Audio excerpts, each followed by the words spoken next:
Bref, ça c'est moi quand j'ai fini la saison 2 de Bref. J'avais envie d'en parler, alors j'ai pris mon ordinateur et j'ai pas su quoi écrire. Parce qu'en fait, la série m'avait tellement défoncé que je savais pas par où commencer. En fait, si, parce que c'était sous mes yeux depuis le début. Cette vidéo va spoil allègrement Bref 2.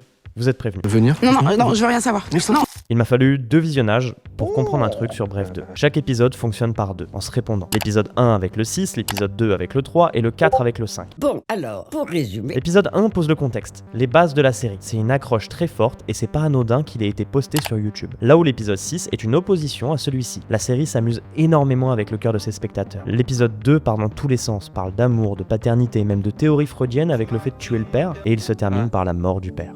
Comme là, tu peux pas répondre, bah, je peux te le dire. Je t'aime. L'épisode te montre plein de belles choses, t'emmène vers une introspection du personnage, puis une explosion de tristesse. Alors en quoi ça fait opposition au troisième ? L'épisode 2 est heureux jusqu'à une résolution triste. Le 3 est triste jusqu'à une résolution heureuse. À vrai dire, les 2 épisodes ont certaines scènes magistrales qui dénotent avec les autres. Le simple dialogue entre Je et Billy, avant qu'il aille parler à son père. L'incompréhension dans le regard de la coloc. Dans l'épisode 3, les larmes de l'oncle qui lui donnent un côté très attachant, ou la discussion avec le père devant l'hôpital qui fera plus tard écho. D'ailleurs à la fin de l'épisode 3, tous les personnages sont habillés comme des personnages de BoJack Horseman. Mais je suis pas là pour vous parler de tous les épisodes, mais de celui qui m'a le plus touché. Bref, c'était sous mes yeux depuis le début. T'es là ? C'est trop cool. Non, ça dépend vraiment. Hop là. Je pense que l'épisode 2 est le plus triste, mais que le 5 est le plus fort en symbolisme. À la fin de l'épisode 4, alors que Joe a construit une belle voiture avec sa nouvelle copine Anna, il s'énerve contre son frère et le frappe. Puis rentre chez lui et s'isole. Anna lui a fait la surprise d'aller au cinéma voir le film réalisé par Sarah, l'ex de Joe. L'épisode 5 démarre à leur retour. Anna veut communiquer, savoir pourquoi Joe a menti en disant que tout allait bien avec son frère alors qu'il l'a frappé, pourquoi il a dit que tout allait bien à son taf alors qu'il l'a quitté, et surtout, qui est Sarah pour lui. Mais il s'énerve, plutôt que de communiquer ses émotions, chose qu'il ne fait jamais. Il préfère 1. Il arrange la vérité. 2. C'est toujours l'autre le méchant. Donc 3. Il se remet jamais en question. Et il finit par crier une phrase qui revient tout au long de la série. Toi, t'es parfaite! Vous avez pas une impression de déjà-vu ? La voiture, l'accident, c'était dans l'épisode 1, non ? La série en fait est une boucle. Je vis un accident. Il se remet en état, cherche à changer mais retourne dans ses travers. Il ne communique pas, est égoïste et finit par faire souffrir les autres. Je trouve que cet épisode est le plus visuel de tous. La difficulté de chaque action est montrée via la mise en scène. Sortir du lit en déprime, Joe est dans un lit immense et si haut qu'il tombe quand il en sort. Ses tocs sont revenus 1000 fois plus forts. Il ne veut pas parler avec sa coloc alors le canapé fait 10 mètres de long et ils sont chacun à une extrémité. Si la série est une boucle, elle a propulsé son personnage, littéralement, dans la même situation qu'au début. Elle le montre même de façon très symbolique quand il remet fois, le symbole de ses choix, dans le tiroir, car il ne veut plus en faire. Il avait besoin de s'asseoir 30 secondes. Il s'est assis 20 fois. Ta gueule! Ferme ta putain de gueule! Mais il a évolué, et comparé à l'épisode 1, où il ne voulait parler à personne et il est resté tout seul, il dit J'avais envie de parler à personne.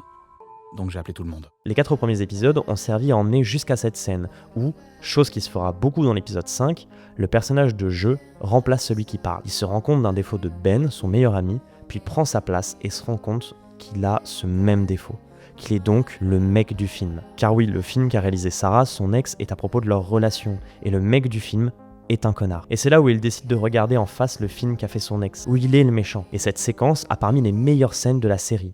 Je ne rebondis que sur le dernier argument de Sarah à chaque fois.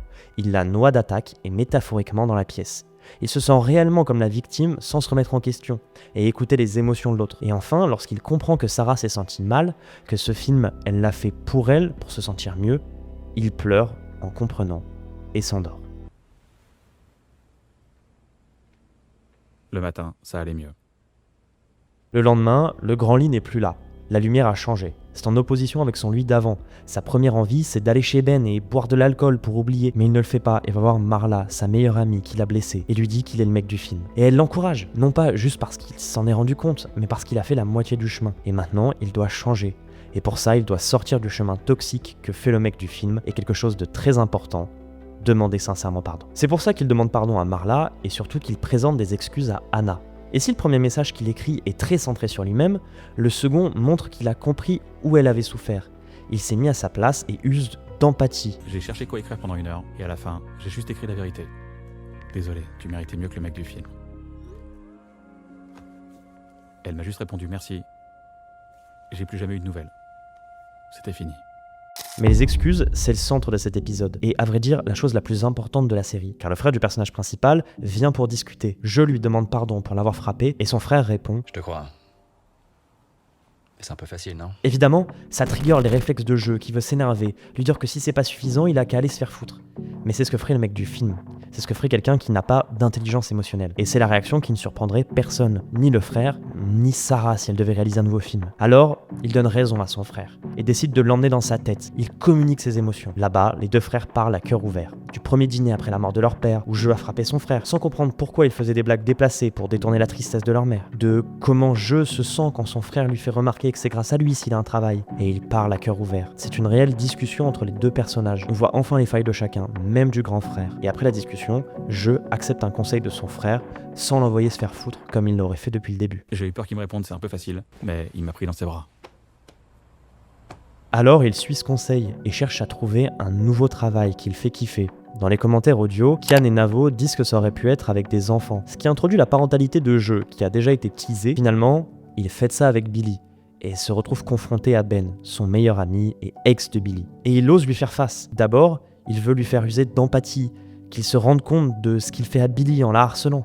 Mais il refuse de le voir, il s'en fiche des émotions de cette fille. Ce qui l'intéresse, c'est lui-même. Il préfère continuer à être le mec du film. C'est là où Jeu s'éloigne de lui. Billy sort de sa chambre et se dispute avec Ben. Et toute la scène est une déclaration d'amour silencieuse entre Jeu et Billy. Mon meilleur ami m'a fait remarquer que, peut-être que pour nous spectateurs, c'est la première fois que les deux personnages semblent s'aimer, être réellement proches, mais dans l'univers de la série, pour les personnages, ça fait presque 1 an qu'ils vivent ensemble et qu'ils se rapprochent. Les deux ne font que dire qu'ils s'aiment sans se le dire.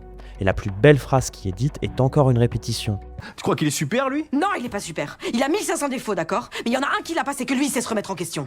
Et c'est grâce à ça qu'on montre réellement que Jeu a changé, qu'il a fait des choix, il fait des efforts, peut se foirer, mais il demande pardon et continue d'essayer, pour ne plus blesser les autres. Et ça, qu'importe l'âge que l'on a, c'est toujours une bonne chose. La série montre que certains l'ont déjà compris, d'autres plus tard, mais que grâce à l'empathie, on peut devenir une meilleure personne. Et à vrai dire, oui, à la fin de la saison 2, Jeu est une meilleure personne qu'au début. Une bien meilleure personne, à vrai dire. Et ce chemin de croix, on peut le retrouver dans plein d'œuvres de fiction. Sur ma chaîne, on en parle beaucoup, mais Vinland Saga, finalement, ce que vit Thorfinn, c'est plus ou moins ce que vit Jeu dans un monde différent. Merci d'avoir suivi cette vidéo, j'espère que ça vous a plu. J'ai adoré Bref 2, c'est un truc de taré, je l'ai maté 2 fois en 1 semaine, même pas. Je vais sûrement me le remater après cette vidéo. Je vous la conseille, cette série.